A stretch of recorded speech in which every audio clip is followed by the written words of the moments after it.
అందరికీ నమస్కారం. ముఖ్యంగా నిన్న రేవంత్ రెడ్డి బావమరిది భాగవతాన్ని పొద్దున్నే బయట పెడితే సాయంత్రానికి రేవంత్ రెడ్డి గారు నాకు నోటీస్ పంపారు. నిన్న నోటీస్ కూడా ఎప్పుడు ఇచ్చారు? నిన్న రాత్రి దాదాపు 9 గంటల సమయంలో మా ఇంటి దగ్గర మా మెయిడ్కు నోటీస్ ఇచ్చి వెళ్లారు. నేను ఆ సమయంలో సిద్దిపేట నియోజకవర్గంలో నా ప్రజలతో వివిధ కార్యక్రమాల్లో పాల్గొన్నాను. అయితే నిన్న రాత్రి 9ంటికి నోటీస్ ఇచ్చి ఉదయాన్నే 11 గంటలకు రమ్మన్నారు. నేను హైదరాబాద్లో లేను, అయినా కూడా రాత్రే హైదరాబాద్ చేరుకొని ఈరోజు వాళ్ళు ఇచ్చిన నోటీస్ మీద మేము హాజరు కావాలని చెప్పి నిర్ణయం తీసుకున్నాం. ఎందుకంటే మాకు చట్టాన్ని గౌరవిస్తాం, న్యాయ వ్యవస్థ మీద నమ్మకం ఉంది, తప్పకుండా వెళ్తాం. మేము ఏ తప్పు కూడా చేయలేదు, అందువల్ల భయపడము. ఈ రేవంత్ రెడ్డి తాటాకు చప్పుళ్లకు బెదిరే ప్రశ్నే ఉత్పన్నం కాదు. ఎందుకంటే ఇలా రేవంత్ రెడ్డి మాకు తెలుసు, నిన్న ఆయన బావమర్ది భాగవతాన్ని పొద్దున బయట పెడితే సాయంత్రానికి నోటీస్ పంపిండు. ఆ భాగవతం మీద కనీసం ఒక్క మంత్రి గాని ప్రభుత్వం నుంచి స్పందన కూడా లేదు. ఎందుకంటే మేము అన్ని ఆధారాలతో నిజాలు బయట పెట్టినాం కనుకనే ఆ సమాధానం లేక డైవర్షన్ టాక్టిక్స్ కోసం ఈ నోటీస్ పంపిండని అర్థమైతా ఉంది. నిన్ననే చెప్పినాం మేము, ఈ దండుపాలెం ముఠ రేవంత్ రెడ్డి కేబినెట్ ఏ రకంగా వాటాలు పంచుకోవడంలో తన్నుకుంటున్నారో అన్ని విషయాలు బయట పెట్టాం. అంటే రాబోయేటువంటి మున్సిపల్ ఎన్నికల ముందు వీళ్ళ అవినీతి బయటపడుతుందని, వీళ్ళ అవినీతి బట్టబయలైతుందని, వీళ్ళ బండారం బయటపడ్డదని ఒక డైవర్షన్ టాక్టిక్స్ కు ఇవాళ రేవంత్ రెడ్డి గారు మాకు నోటీస్ ఇచ్చారు. సరే, ఈ నోటీసులు మాకు కొత్త కాదు. తెలంగాణ ఉద్యమంలో ఆనాటి సమైక్యవాద ప్రభుత్వాలు ఎన్ని కేసులు పెట్టినా, ఎన్ని మా మీద రకరకాల ఇబ్బందులు పెట్టినా కేసీఆర్ గారి నాయకత్వంలో మేము పోరాడినటువంటి ఒక కార్యకర్తలం, ఉద్యమకారులం. ఆ గత సమైక్యవాదులనే అనేక సార్లు మమ్మల్ని అరెస్ట్ చేశారు, అనేక వందల కేసులు పెట్టినారు. ఆ రోజే మేము భయపడలేదు. ఇవాళ నువ్వు ఎందుకు నోటీస్ ఇచ్చినావు నాకు? మేము ఏమడిగినాం? నీ 6 గ్యారంటీల సంగతి ఏంది అని అడిగినాం. నువ్వు బాండ్ పేపర్ మీద రాసిచ్చిన మహిళలకు మహాలక్ష్మి 2500 ఎప్పుడు ఇస్తావు అని అడుగుతా ఉన్నాం. నువ్వు అవ్వ తాతలకు 4000 పెన్షన్ ఎప్పుడు ఇస్తావు అని అడుగుతా ఉన్నాం. నీ యొక్క అక్రమాలు, నీ బొగ్గు కుంభకోణము, నీ పవర్ కుంభకోణము, నీ హిల్ టీపీ ఇండస్ట్రీస్ కుంభకోణము, నీ భూ కుంభకోణాలు అసెంబ్లీ వేదికగా, ప్రజావేదికగా ఎప్పటికప్పుడు నిన్ను ప్రశ్నిస్తా ఉన్నాం. సో నీ కుంభకోణాలు బయటపడుతున్నాయి. నీ వాటాల పంచాయతీలు స్వయంగా మంత్రులే ఒకరి మీద ఒకరు బయట పెట్టుకుంటుంటే నీ పరువు పోతుందని, నీ వాటాల విషయం ప్రజలకు అర్థమవుతుందని డైవర్షన్ కోసం ఈ నోటీసులు ఇస్తున్నావు. మాకు తెలియదా? ఇవాళ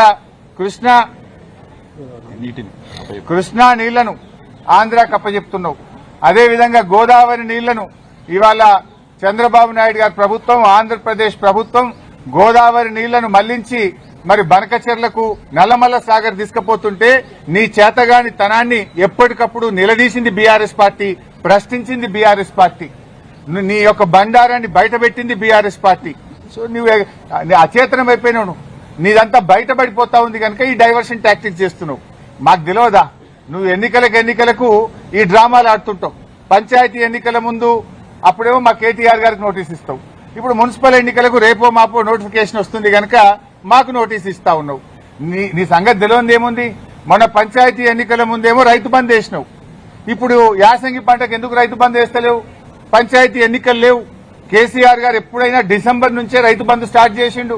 జనవరి అయిపోయినా రైతు బంద్ పట్టలేదు.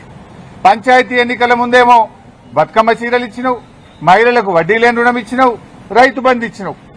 ఇప్పుడు మున్సిపల్ ఎన్నికలు వచ్చినాయి, ఊర్లను విడిచిపెట్టిండు, రైతు బంద్ ఎగ్గొట్టిండు.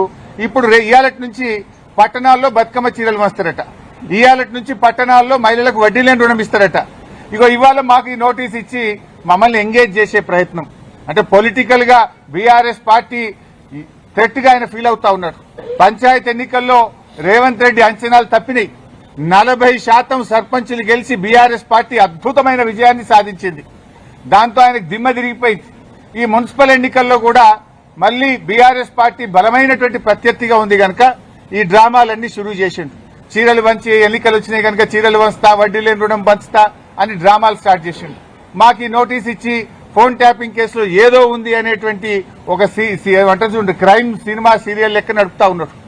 2 ఏళ్ల నుంచి డ్రామాలు ఆడుతున్నావు. ఆల్రెడీ నువ్వు గతంలో నా మీద ఫోన్ ట్యాపింగ్ కేసు పెడితే హైకోర్టు కొట్టేసింది, సుప్రీంకోర్టు కూడా కొట్టేసింది.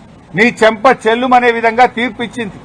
నువ్వు పెద్ద పెద్ద అడ్వకేట్లను, రాష్ట్ర ప్రభుత్వ డబ్బులను, కోట్లాది రూపాయల డబ్బులు ఖర్చు పెట్టి పెద్ద పెద్ద న్యాయవాదులను పెట్టినావు నా మీద. ఎంత పెద్ద న్యాయవాదులను పెట్టినా న్యాయం నా వైపు ఉంది గనక, మేం తప్పు చేయలేదు గనక, ధర్మం మా వైపు ఉంది గనక హైకోర్టులో గెలిచాం. సుప్రీంకోర్టు కూడా నీ చెంప చెల్లుమనే విధంగా నువ్వు స్పెషల్ లీవ్ పిటిషన్ వేస్తే కూడా కొట్టివేసింది. న్యాయం నిలబడ్డది, ధర్మం నిలబడ్డది. అయినా నువ్వు మళ్ళీ పిలుస్తున్నావు. సుప్రీంకోర్టే కొట్టేసినాక మళ్ళీ పిలుచుడేంది డ్రామా? ఏంది డ్రామా? ఎన్ని రోజులు ఈ డ్రామా నడుపుతావు? 2 సంవత్సరాలు దాటిపోయింది. అంటే ఒక కంటిన్యూస్ గా ప్రజల్ని ఎంగేజ్ చేయాలని, మీడియాను డైవర్షన్ చేయాలని, ప్రజల అటెన్షన్ డైవర్షన్ చేయాలని నువ్వు ఎంత డైవర్షన్ చేసినా నేను ఎడవం. నీ బొగ్గు కుంభకోణం గురించి నిలదీస్తూనే ఉంటాం. నువ్వు ఆంధ్రాకు అమ్ముడుపోయిన విధానాన్ని నిలదీస్తూనే ఉంటాం. ఎల్టీపీ పాలసీ ఇండస్ట్రీ కుంభకోణం గురించి నిలదీస్తూనే ఉంటాం.